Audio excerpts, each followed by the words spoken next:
ચાલો વિદ્યાર્થી મિત્રો, લેક્ચર 17 આગળના લેક્ચર્સમાં આપણે કિર્ચોફનો નિયમ યુઝ કરતા શીખ્યા અને એને રિલેટેડ એક્ઝામ્પલ શીખ્યા. ટોપિકને થોડાક આગળ લઈ જઈએ અને ચેપ્ટરના અંત તરફ જઈએ મિત્રો.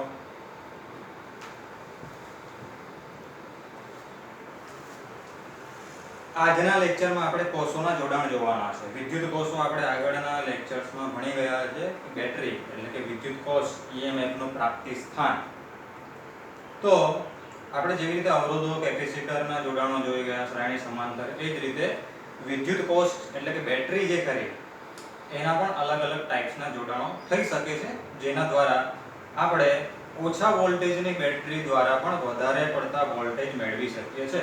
ધારો કે તમારે ટોટલ 20 વોલ્ટની જરૂર છે, કેટલા 20, પણ તમારી પાસે જે બેટરી છે, સેલ્સ છે, એ ઓછા વોલ્ટેજના છે. ધારો કે 2 વોલ્ટેજના છે અથવા તો 5 કે 6 વોલ્ટેજના છે. તો જો તમારી પાસે 6 વોલ્ટના સેલ હોય અને તમારે 20 વોલ્ટેજ જોતા હોય, તો તમારે 6 વોલ્ટેજના જે અલગ અલગ સેલ છે એને તમારે કોઈ પ્રકારનું જોડાણ કરવું પડે કે જેથી 6+6+6 એમ કરીને 18 અને બીજો એક 6 કરીને 24 વોલ્ટેજ તમને આઉટપુટ મળી શકે. સો તમે આ વસ્તુ સેલ રિમોટ કંટ્રોલમાં, ટીવીના રિમોટ કંટ્રોલમાં અથવા તો ટોર્ચ જો તમે યુઝ કરતા હોય તો ટોર્ચમાં પણ સેલ એ રીતે ગોઠવાયેલા હોય છે કે જેથી ઓછા વોલ્ટેજના સેલ દ્વારા પણ આપણે વધારે આઉટપુટ મેળવી શકીએ છીએ. સો આજનો આ લેક્ચર પહેલા તો ફોકસ રહેશે આપણે કે બેટરીને કયા પ્રકારે જોડી શકાય. તો પહેલા આપણે અહીંયા બે વિદ્યુત કોષોને શ્રેણીમાં જોડેલા છે. તમને આકૃતિ દેખાતી હશે. C થી A તરફ જતા બે વિદ્યુત કોષો આવે છે. આ E2 એટલે કે એનું EMF આપેલું છે અથવા તો વોલ્ટેજ આપેલા છે. આપણે આદર્શ રીતે વાત કરીએ તો E2 જેટલા છે. અને બીજો એક વિદ્યુત કોષ છે જેના EMF અથવા તો વોલ્ટેજ છે E1 જેટલા. આ બંનેનો આંતરિક અવરોધ પણ હશે. આપણે જે વિદ્યુત કોષો વિશે ડિટેલમાં ચર્ચા કરતા હતા ત્યારને તમને આઈડિયા હશે કે કોઈ પણ વિદ્યુત કોષ એટલે કે બેટરી હોય એનો આંતરિક અવરોધ હોય. ભલે આકૃતિમાં નથી દર્શાવેલો, બટ આપણે અહીંયા વિચારી લેવાનું. તમે આકૃતિ જ્યારે પણ ડ્રો કરો નોટબુકમાં મિત્રો, સો અહીંયા તમારે મોડિફિકેશન કરવાનું. અહીંયા એક નાનકડો અવરોધ જોડવાનો, એને R1 કહેશું કારણ કે પહેલા વિદ્યુત કોષનો આંતરિક અવરોધ છે. જો અહીંયા દર્શાવ્યો છે, એ લોકોએ અહીંયા આકૃતિમાં નથી દર્શાવ્યો, બટ અહીંયા નીચે R1 લખેલું છે. ધેટ મીન્સ કે આના આંતરિક અવરોધનું મૂલ્ય છે R1 અને આ વિદ્યુત કોષના આંતરિક અવરોધનું મૂલ્ય છે R2. તમે સરળતા ખાતર શું કરી શકો, અહીંયા એક નાનકડો અવરોધ દર્શાવી શકો અને આ બાજુ એક નાનકડો અવરોધ દર્શાવી શકો અને અહીંયા R1 અને અહીંયા R2 નામ આપી શકો, જેથી કરીને કિર્ચોફના નિયમ વાપરતી વખતે સરળતા રહે. સો આ આકૃતિને થોડી મોડિફાઈડ કરજો. બિંદુ C છે, અહીંયા એક આંતરિક અવરોધ આવશે, એનું નામ છે R2. આ એક બેટરી છે, એનું EMF છે E2. ત્યારબાદ અહીંયા એક આંતરિક અવરોધ આવશે જેનું નામ તમે આપશો R1. આ બેટરીનું EMF છે E1 અને છેલ્લે બિંદુ E. આ બે બેટરી દ્વારા કુલ જે પ્રવાહ રચાય છે એ પ્રવાહ આપણે ધારી લીધેલો છે કેટલો I. એક જ વાયર છે, ધેટ મીન્સ કે પ્રવાહ સરખો હશે. ટોટલ પ્રવાહ આપણો કેટલો વહે છે, I જેટલો વહે છે. હવે આ બે બેટરીને આ રીતે જોડેલી છે તો શ્રેણીમાં કહેવાય કારણ કે એક જ રસ્તો પસાર થાય છે એટલે શ્રેણી જોડાણ થયું. તો આનું પરિણામી EMF કેટલું હોઈ શકે અથવા તો આંતરિક અવરોધ કેટલો હોઈ શકે તે મેળવવાની કોશિશ કરીએ તો કિર્ચોફના નિયમ એપ્લાય કરીએ મિત્રો. તમે C થી A સુધી જશો અને તમને ખબર છે કિર્ચોફનો બીજો નિયમ વાપરો તો પ્રવાહની દિશામાં આગળ વધતા હોય તો કઈ ટર્મ પ્લસ લખાય, કઈ ટર્મ માઈનસ લખાય. આપણે એક્ઝામ્પલ પણ જોઈ ગયેલા છે એટલે તમને આઈડિયા હશે. સો અહીંયા હું C થી A સુધી જઈશ તો આ બે બિંદુઓ વચ્ચેનો વિદ્યુત સ્થિતિમાનનો તફાવત આપણે વિચારીએ તો VC VA એ રીતે લખાય, VC VA. હવે મિત્રો કિર્ચોફના નિયમ વાપરતી વખતે બહુ વધારે પેલું શું કહેવાય કે આ અહીંયા વિદ્યુત સ્થિતિમાન VC હતું, એમાં E1 જેટલો E2 જેટલો વધારો થયો, પછી ઘટાડો થયો પાછો. એ પ્રમાણે પ્લસ માઈનસ લખીને VA છે. એક મેથડ છે ખરી, બટ આપણે જ્યારે તફાવતની વાત કરતા હોય ત્યારે ધન ઋણ ચિહ્નને આપણે બહુ ધ્યાનમાં લેતા નથી. એટલે અહીંયા હું એ રીતે નિયમ ના લખતા કઈ રીતે વાપરીશ તો ડાયરેક્ટ C અને A વચ્ચે વિદ્યુત સ્થિતિમાનનો તફાવત, જેને હું કહીશ VC VA. તફાવત છે એટલે ધન ઋણ ચિહ્નને આપણે આમ જઈએ કે આમ જઈએ આપણા મન મુજબ લેશું. હવે આપણે પ્રવાહની દિશામાં જ આગળ જઈએ તો કિર્ચોફનો નિયમ પ્રમાણે પહેલા ઋણ ધ્રુવ આવ્યો પછી ધન ધ્રુવ આવ્યો બેટરીનો, એટલે E2 પ્લસ લખાશે, એટલે અહીંયા E2 પ્લસ લખ્યું છે. એવી રીતે અહીંયા પણ જોઈ લો, ઋણ આવ્યો પછી ધન આવ્યો તો E1 પણ કેવું લખાશે, પ્લસ લખાશે. પછી બે અવરોધો દોરવાના કીધેલા મેં તમને આકૃતિમાં, તો અહીંયા એક અવરોધ છે, અહીંયા એક અવરોધ છે. પ્રવાહની દિશામાં છો એટલે અવરોધવાળી ટર્મ કેવી આવશે, નેગેટિવ આવશે, એટલે અહીંયા IR1 એક IR2. સો C થી A સુધી જતા તમે પેલા સ્ટેપ લખો તો E2 IR2 E1 IR1, જે પહેલા આવતું હોય તે પહેલા, પછી આવતું હોય તે પછી, એ રીતે તમે અહીંયા C થી A સુધી પહોંચો તો ટોટલ કેટલી ટર્મ આવશે, ટોટલ 4 ટર્મ આવશે. એક અવરોધ વાળી ટર્મ આવશે, એ IR2 વાળી ટર્મ હશે, એ આ બેટરી E2 છે એટલે IR2 વાળી ટર્મ. પછી આ બેટરી વાળી ટર્મ એટલે E2 છે. પછી અહીંયા એક અવરોધ દોરેલો હશે તમે તો એની ટર્મ આવશે એ IR1, અને પછી આ બેટરી છે સો એની ટર્મ આવી E1. સો બે બિંદુ વચ્ચેનો વિદ્યુત સ્થિતિમાનનો તફાવત તમે શોધો તો આ રીતે લખી શકો. ઓકે, આની જગ્યાએ તમે આને માઈનસ લખ્યું હોત, આને માઈનસ, આને પ્લસ તો પણ વાંધો હતો નહીં, પણ ચિહ્નમાં થોડું તમને ગડબડ લાગતે અને બુક પ્રમાણે ઇક્વેશન આવતે નહીં. પણ વાત કરીએ તો આ શું છે, તફાવત જ છે, જેને આપણે ડેલ્ટા V અથવા તો V જ કહેવાનો છે. એટલે આ બાજુ કોઈને પણ પ્લસ લખો, કોઈને પણ માઈનસ લખો. હવે કોઈને એવું થયું કે આપણે આ બાજુથી મુસાફરી કરીએ, ક્યાંથી ક્યાં આવીએ, A થી C પર આવીએ, તો આ બધી ટર્મના ચિહ્ન બદલાઈ જશે. આ E1 માઈનસ થઈ જશે, E2 પણ માઈનસ થઈ જશે, આ પ્લસ થઈ જશે, આ પ્લસ થઈ જશે. ઓકે, સો તફાવત હોય ત્યારે આપણે ચિહ્નને બહુ ધ્યાનમાં લેતા નથી. બટ આ તમને આઈડિયા આવી ગયો કે આપણે કઈ બાજુથી કઈ બાજુ ગયા છે, C થી A તરફ ગયા છે, એટલે ટર્મ આ રીતે લખાશે. હવે EMF વાળી ટર્મ એક સાથે લખીએ તો E1 E2 થાય, અને આ બંનેમાંથી શું કોમન નીકળે છે, I કોમન નીકળે છે, ઇન્ટુ શું રહેશે તો R1 R2 રહેશે. હવે તમે વિદ્યુત કોષોને કયા જોડાણમાં જોડેલા છે, શ્રેણીમાં, તો એના બંને અવરોધોનું શ્રેણી જોડાણનું સૂત્ર આવ્યું. સો આ જે છે તે સમતુલ્ય EMF નું સૂત્ર હોવું જોઈએ. એટલે અહીંયા લખેલું છે કે E1 E2 E ઇક્વિવેલેન્ટ એટલે કે સમતુલ્ય EMF, અને R1 R2 એટલે સમતુલ્ય અવરોધ. એ બંને કોષોને શ્રેણીમાં જોડેલા છે તો શ્રેણી જોડાણમાં અવરોધોનું સૂત્ર શું આવે તો તમને યાદ જ છે, R1 R2. સો આ રીતે આપણે આ વિદ્યુત સ્થિતિમાનનો તફાવત E1 E2 એને આપણે સમતુલ્ય EMF કીધું, અને અહીંયા R1 R2 ને સમતુલ્ય અવરોધ કીધો. એટલે જ્યારે પણ તમે શું કરો, શ્રેણીમાં જોડો ત્યારે પરિણામી EMF કેટલું મળશે તો સરવાળા જેટલું. પણ એવું ક્યારે થાય, જ્યારે ઋણ ધ્રુવ પહેલા ને ધન ધ્રુવ આવ્યો, એ જ રીતે આ બેટરીનો પણ ઋણ ધ્રુવ ને પછી ધન ધ્રુવ આવ્યો, તો આવું થાય. હવે જો આ બેટરીનો પહેલા ધન હતો ને પછી ઋણ હતો, તો આ થી આ તરફ જઈએ, ક્યાંથી ક્યાં સુધી, C થી A તરફ, તો પહેલા જો ધન આવ્યો અને પછી ઋણ આવ્યો તો આ ટર્મ કેવી લખાતે, અહીંયા માઈનસ લખાતે.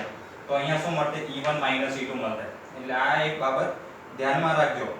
શ્રેણી જોડાણમાં પણ બે પ્રકારના જોડાણ આવે છે. તો આ રીતે જોડશો, આ રીતે જોડશો એટલે શું, જેવી રીતે આ બેટરી ગોઠવેલી છે એ જ રીતે આ બેટરી પહેલા ઋણ પછી ધન આવે છે. ઓકે, બીજી કઈ રીતે જોડી શકો, આ બેટરીને આપણે પહેલા ઋણ અને પછી ધન એ રીતે જોડેલી છે, પણ બીજી બેટરીનો પહેલા ધન આવે અને પછી ઋણ આવે તો ચિહ્ન બદલાઈ જશે. તો અહીંયા આવશે E1 E2.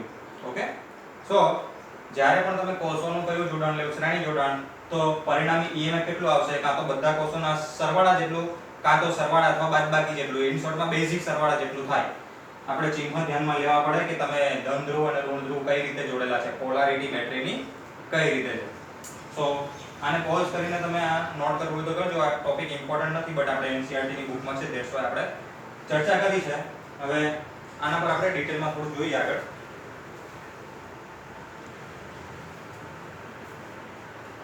શ્રેણી જોડાણમાં બે પ્રકારના જોડાણ આવે, સહાયક અને વિરોધક. સહાયક જોડાણ કોને કહેવાય કે સહાયરૂપ થાય. સહાયરૂપ એટલે કે બે સેલને એ રીતે જોડો કે જેથી આના વોલ્ટેજ અને આના વોલ્ટેજનો સરવાળો થાય. જેમ કે આપણે રિમોટ કંટ્રોલના સેલમાં પણ એ જ રીતે જોડેલા હોય છે અને ટોર્ચમાં પણ એ જ રીતે જોડેલા હોય છે. જેથી આનો પહેલા ઋણ આવ્યો અને પછી ધન આવ્યો તો આનો પણ પહેલા ઋણ આવ્યો અને પછી ધન આવ્યો. તો ધારો કે આ બે વોલ્ટેજનો હોય ને આપણે બે વોલ્ટેજનો હોય તો આપણને કુલ વોલ્ટેજ 2 + 2 કેટલા મળશે, 4 મળશે. જો આવા ત્રણ કોષો જોડી કાઢો તો ટોટલ વોલ્ટેજ મળશે 6. સો આ પ્રકારના જોડાણને કયું જોડાણ કહેવાય, સહાયક જોડાણ કહેવાય. કારણ કે બીજો સેલ પહેલા સેલને સહાય રૂપ બને છે અહીંયા પરિણામી વોલ્ટેજ વધારવા માટે. એટલે આ પ્રકારના જોડાણને આપણે સહાયક જોડાણ કહેશું. બેટરીની પોલારિટી બધી એક સરખી ગોઠવેલી હોય તો. પણ અહીંયા જોડાણ જોયું તમે આ ધન ધ્રુવ છે, આ ઋણ ધ્રુવ છે, એનાથી ઉલટું અહીંયા ઋણ ધ્રુવ છે, આ ધન ધ્રુવ છે, એટલે વિરોધક જોડાણ. એક કોષ બીજા કોષનો શું કરે? વિરોધ કરે. એટલે આવા પ્રકારના જોડાણને કેવું જોડાણ કહેવાય? વિરોધક. હવે તમે સમજી લો કે ધારો કે આ પણ 2 વોલ્ટેજ નો હોય ને આ પણ 2 વોલ્ટેજ નો હોય, તો અહીંયા 2 - 2 ટોટલ વોલ્ટેજ થઈ જશે 0. આ 5 નો હોય ને આ 2 નો હોય તો 5 - 2 થઈ જશે 3. ઓકે? એટલે આ પ્રમાણે જો વિરોધક જોડાણ કરો તો કોઈ એકની પોલારિટી આપણે ધ્યાનમાં લઈ લેવાની. ધારો કે આને ધન લેવો તો આ ઋણ થાય અને આને ધન લેવો તો આ ઋણ થાય. આપણે જે વધારે મોટી બેટરી હશે, ધારો કે આ 10 વોલ્ટની હોય ને 3 વોલ્ટની હોય, તો મોટી બેટરી કઈ થાય? આ થાય. સો આની પોલારિટીને ધન લેશું, આને ઋણ લેશું. ચિહ્નમાં આપણે તો બસ ખાલી ડાયરેક્શન નક્કી કરવાની છે કે કોને ધન કહીએ કોને ઋણ કહીએ. એટલે એ બધું તમારા ઉપર છે. તમારે જે સૌથી વધારે વોલ્ટેજ ધરાવતી બેટરીને ધન લઈ લેવાની, એના સિવાયની બેટરીને કઈ લઈ લેવાની? ઋણ લઈ લેવાની. Is that clear? ઓકે. સો આ થયું વિરોધક જોડાણ, આ થયું સહાયક જોડાણ. આ ચેપ્ટરનો લાસ્ટ ટોપિક જે કરો પોટેન્શિયોમીટર, એમાં આ સહાયક અને વિરોધક જોડાણની ખાસ જરૂર પડવાની છે મિત્રો. એટલે સમજી લેજો બરાબર. આમાં સીધો સરવાળો થાય, આમાં બાદબાકી થશે. એટલે જો તમે બે બેટરીને એવી રીતે જોડો કે એકબીજાના ઋણ સામે આવે અથવા તો એકબીજાના ધન સામે આવે, જેમ કે આ બેટરીમાં એકબીજાના ઋણ જોડેલા છે. જો આની જગ્યાએ આને આપણે ફેરવી કાઢીએ, એટલે કે આ છેડો જે ધન છે તે અહીંયા લઈ આવીએ અને આ ઋણને અહીંયા લઈ જઈએ, એવી રીતે આને પણ બદલી કાઢીએ તો બંનેના ધન સામે થઈ જાય. એટલે બે બેટરીના જ્યારે ધન ધ્રુવો એકબીજા સાથે જોડેલા હોય અથવા તો બે ઋણ ધ્રુવો એકબીજા સાથે જોડેલા હોય તો એવા જોડાણને કેવું જોડાણ કહેવાય? વિરોધક જોડાણ કહેવાય. એક બેટરી બીજી બેટરીનો વિરોધ કરશે અને એમાં જો બંનેના વોલ્ટેજ સરખા હોય તો પરિણામી વોલ્ટેજ કેટલા મળશે? 0 મળશે. જ્યારે આ રીતે જોડેલું હોય તો સહાયક જોડાણ સીધો સરવાળો થશે. Is that clear? સો પોટેન્શિયોમીટરમાં આ ટોપિકને ખાસ યાદ રાખજો. ચાલો, શ્રેણી જોડાણ જોઈ લીધું. નેક્સ્ટ આપણે સમાંતર જોડાણ જોઈ લઈએ કે બે વિદ્યુત કોષોને સમાંતરમાં જોડો તો શું થાય. NCERT ની આકૃતિ છે. વળી પાછું બિંદુ C છે, આ બાજુ તરફ જઈએ તો બિંદુ A આવે છે. અહીંયાથી બે વિદ્યુત કોષોને આપણે સમાંતરમાં લીધેલા છે, જે અલગ અલગ રસ્તે જોડેલા છે. આ વિદ્યુત કોષનું EMF E1, એનો આંતરિક અવરોધ R1. અહીંયા તમારે એક અવરોધ દોરી દેવાનો, જાતે દોરવાનો. ધેટ્સ વાય તમને શું કે સમજતી વખતે અને આ સમીકરણો બનાવતી વખતે તકલીફ ઊભી થાય નહીં. સો આમાં અવરોધ તમને દેખાશે નહીં, પણ તમારે અહીંયા જેમ આપણે આગળની આકૃતિમાં મોડિફાઈ કર્યું એવી રીતે અહીંયા પણ એક અવરોધ દોરજો જાતે.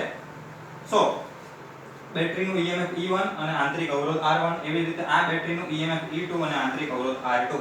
હવે બે અલગ અલગ રસ્તા છે, એટલે આમાંથી ધારો કે I1 જેટલો પ્રવાહ પસાર થાય છે, આ બ્રાન્ચમાંથી કેટલો પ્રવાહ પસાર થાય છે? I2. અને બંનેનો સરવાળો કરશો તો કિર્ચોફના પહેલા નિયમ પ્રમાણે અહીંયા આપણે જંક્શન બને છે. સો I1 + I2 આ બંનેનો સરવાળો આપણે કહી દીધો છે અહીંયા કેટલો? I જેટલો કીધો છે. ઓકે? સો ઓલરેડી આપણે કિર્ચોફનો પહેલો નિયમ અહીંયા એપ્લાય કરી દીધો. આ જંક્શન પાસે કરો કે આ જંક્શન પાસે I બરાબર કેટલા થાય? તો I1 + I2. આ થયો આપણો કિર્ચોફનો પ્રથમ નિયમ. ઓકે? સો આ કિર્ચોફના પ્રથમ નિયમમાં આપણે શું કીધું? I બરાબર I1 + I2. તો આપણે I1 પણ શોધવા પડશે અને I2 પણ શોધવા પડશે અને પછી એની કિંમતો મૂકવી પડશે. એટલે આ સ્લાઇડમાં તમને I1 અને I2 કઈ રીતે શોધવા તે વિશેની માહિતી છે. નેક્સ્ટ સ્લાઇડમાં બીજું હશે. સો આકૃતિ ખ્યાલ આવી ગઈ છે. કયું જોડાણ છે? સમાંતર જોડાણ છે. હવે અહીંયા બે રસ્તા છે, એટલે બે અલગ અલગ રસ્તા પર જઈને કિર્ચોફના નિયમો એપ્લાય કરવા પડશે. ધારો કે અહીંયાથી ઉપરના રસ્તે આ તરફ જાઓ તો વળી પાછું આગળની થિયરી પ્રમાણે VC - VA ડાયરેક્ટ વિદ્યુત સ્થિતિમાનનો તફાવત લખો. અને આ બિંદુ જે છે તે અહીંયા ધારો તો પણ વાંધો નહીં, કારણ કે વચ્ચે કોઈ અવરોધ કે કશું આવતું નથી. એટલે C છે એ B2 છે અને A છે એ B1 છે તો પણ ચાલે.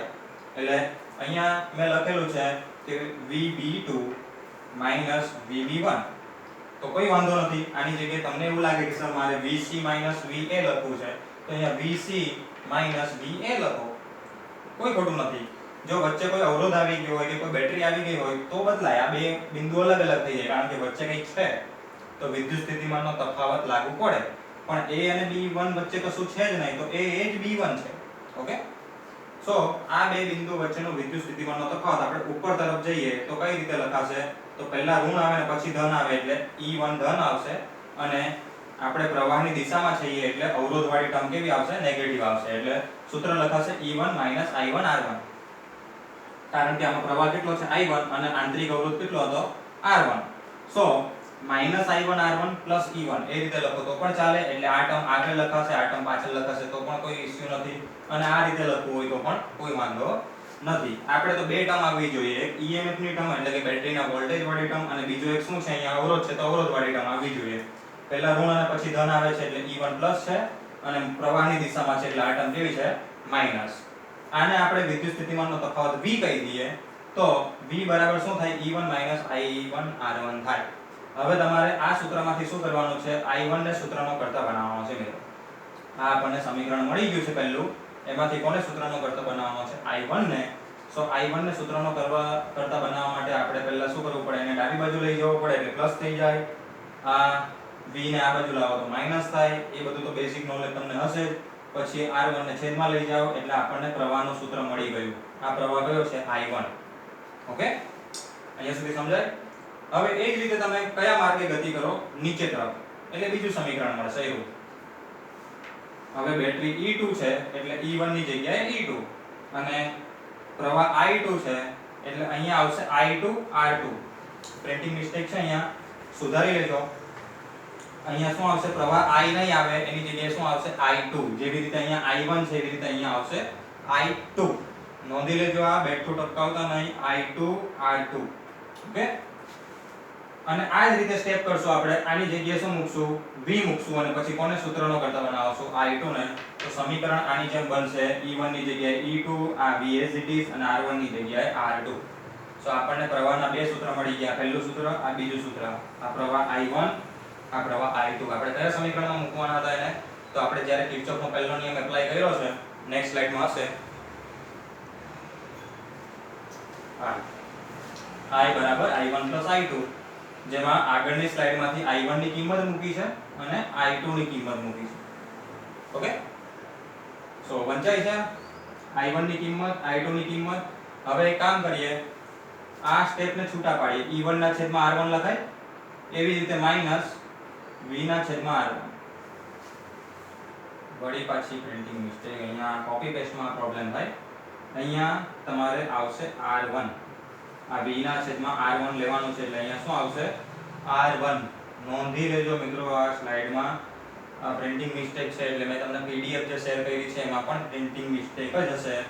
સો આ અહીંયાથી સ્ટેપ જાતે કરજો. E1 ના છેદમાં R1, V ના છેદમાં R1 જ આવશે, અહીંયા R2 નહીં આવશે. પછી આગળ જશો તો E2 ના છેદમાં, સો અહીંયા આવશે E2, અહીંયા શું આવશે E2, અને છેદમાં R2, અને એવી રીતે V ના છેદમાં R2. એટલે આ બે સ્ટેપ ખોટા છે, તમારે આ છૂટું પાડીને વ્યવસ્થિત રીતે લખવાના છે. આ ઉતાવળમાં કોપી પેસ્ટ કરવામાં રહી ગયું છે. ઓકે, હવે અહીંયા ભૂલ છે એટલે આગળ ભૂલ જ આવવાની છે, એટલે તમે અહીંયા જરાક થોડુંક ધ્યાન રાખજો. આ E1 ના છેદમાં R1 માં કોઈ પ્રોબ્લેમ નથી. આ બીજી ટર્મ જે આપણે લખ્યું તે E2 ના છેદમાં R2 આવશે. શું આવશે અહીંયા E2 ના છેદમાં R2. બાકી તો આ બે વાર થઈ ગયું ને, એટલે અહીંયા શું આવશે E2 ના છેદમાં R2 આવશે. પછી આ બંનેમાંથી V કોમન કાઢીશું આપણે. અહીંયા R1 હતો એટલે 1/R1 આવશે, અહીંયા 1/R2 આવશે. એટલે ક્યાં ક્યાં પ્રોબ્લેમ છે, અહીંયા E2 R2 થઈ જશે અને અહીંયા R1 આવશે. આટલું સુધારજો. અહીંયા E2, અહીંયા R2, અહીંયા R1. Okay, okay. સો આ થયું 1/R1 1/R2. કોના જેવું સૂત્ર, તો જ્યારે અવરોધોને આપણે સમાંતરમાં જોડેલા હોય તેના જેવું સૂત્ર. એટલે 1/R1 1/R2 છે, અને આપણે 1/ સમતુલ્ય અવરોધ એટલે R ઇક્વિવેલન્ટ મૂકી દીધું છે. કારણ કે અહીંયા સમાંતર જોડાણ થયું ને અવરોધોનું, એક અવરોધ અહીંયા છે, એક અવરોધ અહીંયા છે. સો અવરોધોનું સમાંતર જોડાણ છે એટલે આપણે સીધું એને 1/Req કહી દીધું છે. એવી રીતે આ શું હોવું જોઈએ, EMF નું સમતુલ્ય જોડાણ હોવું જોઈએ. એટલે આને આપણે અહીંયા વળી પાછું 1/R1 1/R2 જેવી ટર્મ છે, એટલે એ થયું 1/Req, અને આ E ઇક્વિવેલન્ટ થયું.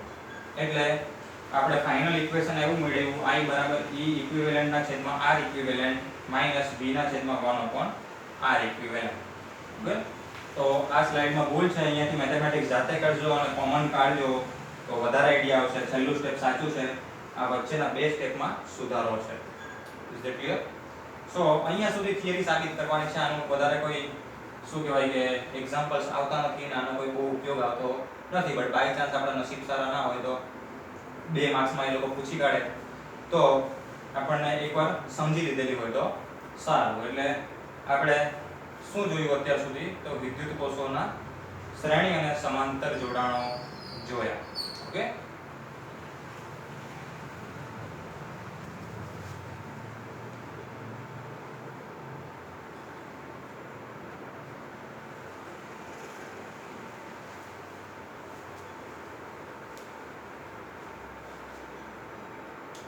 આજના લેક્ચરનો ઇમ્પોર્ટન્ટ ટોપિક વિસ્ટન બ્રિજ.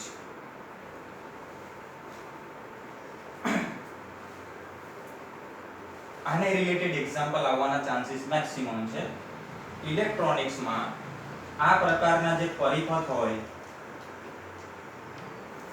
જેમાં અલગ અલગ બાજુઓમાં અવરોધો પણ હોઈ શકે, કેપેસિટર પણ હોઈ શકે, આગળ જતા જે બીજા આપણે સાધનો જોશું એ પણ હોઈ શકે, તો આ પ્રકારના પરિપથને બ્રિજ પરિપથ કહેવાય છે. કેવા પરિપથ કહેવાય છે? બ્રિજ. બ્રિજ એટલે કે સેતુ, તમને ખબર જ હશે. તો અહીંયા જે આ ગેલ્વેનોમીટર અને અવરોધોનું જોડાણ છે એ એક સેતુ પ્રકારનું છે, એટલે કે બ્રિજ પ્રકારનું છે. અહીંયા આ ગેલ્વેનોમીટરનું કામ તમે વિચારો તો એક બ્રિજ જેવું હશે કે જે આ બે બિંદુઓને જોડે છે અને એ બિંદુઓ બેલેન્સમાં છે કે નહીં તે ચેક કરવાનું કામ અહીંયા કોણ કરે છે? ગેલ્વેનોમીટર. ધેટ્સ વાય આવા પરિપથોને ઇલેક્ટ્રોનિક્સમાં કેવા પરિપથો કહેવાય છે? બ્રિજ પરિપથો કહેવાય છે.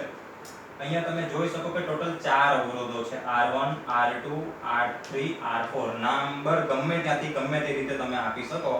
છેલ્લે તમને સૂત્ર કેવું મળશે અને એને કઈ રીતે સમજશો એ હું તમને છેલ્લે હિન્ટ આપીશ. બટ અત્યારે તમે ગમે ત્યાં અહીંયાથી R1, R2, R3, R4 કહેશો તો પણ કોઈ ખોટું નથી. આ બુકની આકૃતિ છે એટલે R1, R2, R3, R4 આ રીતે 4 અવરોધો જોડેલા છે. હવે આ આકૃતિનું પહેલા વર્ણન કરવાનું ખાસ મહત્વનું છે. તો વર્ણન કરતા તમને આવડવું જોઈએ. હું એકવાર બોલી જઈશ બટ એને તમારે જો લખવું હોય તો ગુજરાત બોર્ડની તમારી પાસે બુક છે જેમાં વિસ્ટન બ્રિજ પરિપથ એટલે કે જોજો તમે થિયરી એટલે તમને એનું વર્ણન મળી જશે.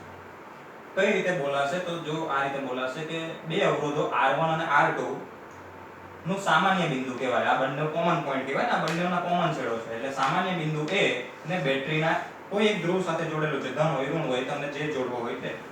સો R1 અને R2 ના સામાન્ય બિંદુને આપણે બેટરીના એક ધ્રુવ સાથે જોડેલું છે. એ જ રીતે R3 અને R4 નું સામાન્ય બિંદુ C છે, એને આપણે ક્યાં જોડેલું છે? બેટરીના બીજા ધ્રુવ વડે. એટલે તમારે નામ આપવું હોય તો આને ધન ધ્રુવ વડે જોડેલું છે, આને ઋણ ધ્રુવ વડે. આટલું એક્સપ્લેનેશન થઈ ગયું? ઓકે.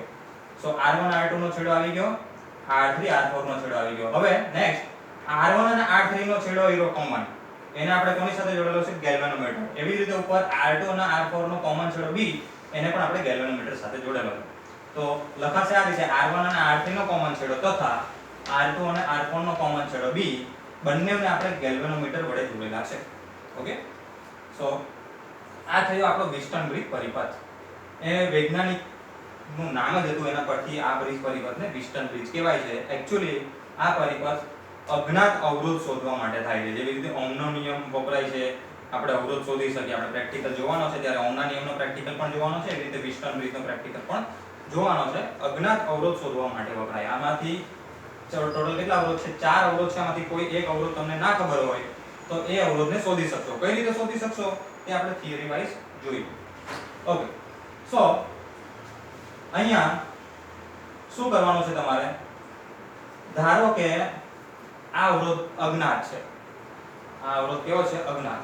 તો તમારી પાસે 1, 2 અને 3 અવરોધ છે ટોટલ, જેની વેલ્યુ તમે બદલી શકો. જેમ કે અહીંયા લખેલું છે સ્ટાન્ડર્ડ આમ્બર્ડ, આને વેરીએબલ રેઝિસ્ટર કહી શકો. એટલે વેરીએબલ ધેટ મીન્સ કે બદલી શકાય તેવો. તો તમે એવું કામ કરી શકો, આ બે ને કોઈ ફિક્સ રેટ રાખી લેવો, એટલે કે ફિક્સ અવરોધ રાખી લેવો અને R3 ની વેલ્યુ બદલતા જાઓ. એક પોઈન્ટ એવો મળશે કે જ્યારે આ D અને B નું વિદ્યુત સ્થિતિમાન એક સરખું થઈ જાય. કયા બે બિંદુઓનો? B અને D નું. એટલે કે અહીંયા વિદ્યુત સ્થિતિમાન જેટલું છે VD એટલું જ વિદ્યુત સ્થિતિમાન VB છે. તો બંનેના વિદ્યુત સ્થિતિમાન સરખા હોવાથી પ્રવાહ ના તો ઉપર જાય ના તો નીચે આવે. ગેલ્વેનોમીટરમાં પ્રવાહ ક્યાં સુધી વહેશે તો જ્યાં સુધી આ બે બિંદુઓ વચ્ચે શું હોય, વિદ્યુત સ્થિતિમાનનો તફાવત હોય તો. એટલે જો અહીંયા વધારે હોય ને અહીંયા ઓછું હોય તો નીચે તરફ પ્રવાહ વહે, અને નીચે વધારે હોય ને ઉપર ઓછું હોય તો ઉપર તરફ પ્રવાહ વહે. એ તો તમને કોન્સેપ્ટ ખબર જ છે.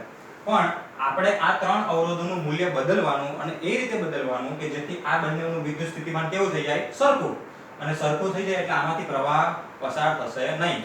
અને પ્રવાહ પસાર નહીં થાય એટલે ગેલ્વેનોમીટર 0 બતાવશે. શું બતાવશે? 0. આ બ્રિજની સંતુલન અવસ્થા કહેવાય. કઈ અવસ્થા કહેવાય? સંતુલન. એટલે કે તમારો બ્રિજ સંતુલનમાં છે.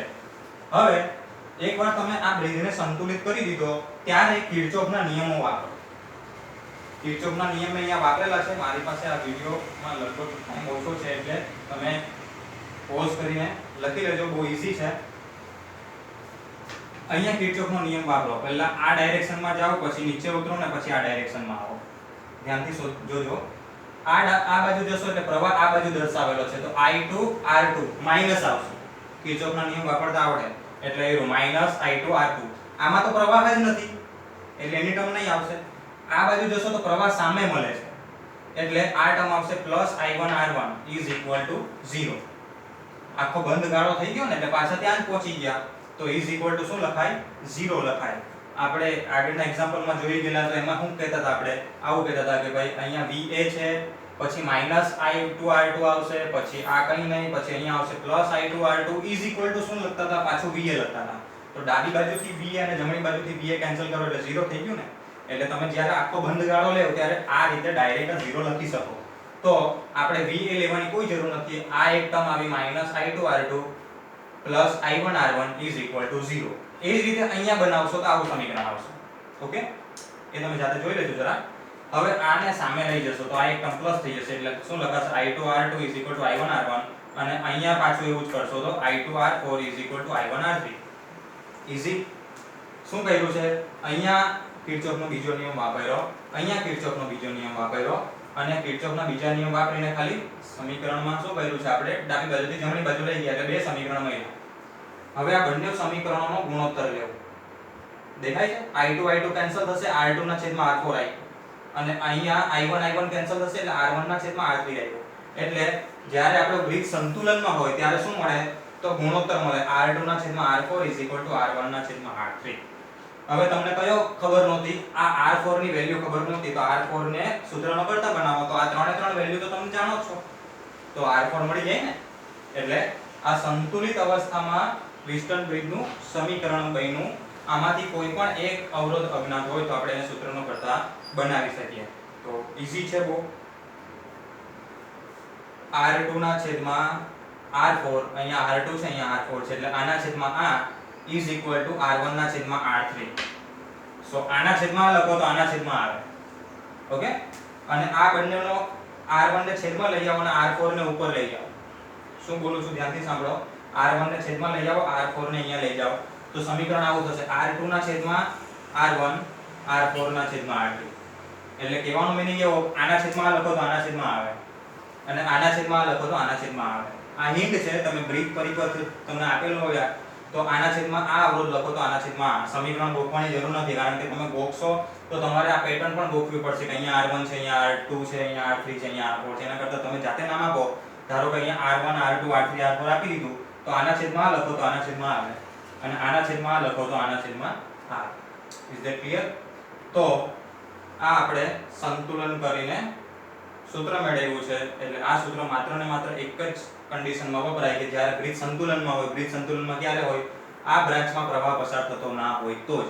અને આ બ્રાન્ચમાં ક્યારે પ્રવાહ પસાર ના થાય? જ્યારે આ બે બિંદુઓ વચ્ચે વિદ્યુત સ્થિતિમાન કેવું હોય? સરખું. એટલે કે તફાવત કેવો હોય? 0. જેટલું અહીંયા છે એટલું જ અહીંયા છે તો જ આવું થાય. અને એવું આપણે આ બાકીના જે ત્રણ અવરોધો ખરા એને મૂલ્ય બદલીને કરી શકીએ. એક્સપેરિમેન્ટ જોશું ત્યારે ખ્યાલ આવશે. ગુજરાત બોર્ડમાં આ વિસ્ટન બ્રિજ ને થિયરી આકૃતિનો વર્ણન સહિત આ એપ્લાય કરીને મેળવેલી છે આ સૂત્ર. તો જરાક ધ્યાનથી એમાં વાંચીને એમાંથી ઉતારવી હોય તો એમાંથી, અને અહીંયાથી જો આકૃતિ વંચાતી હોય બરાબર તો આમાંથી ઉતારવી હોય તો આમાંથી. ઓકે,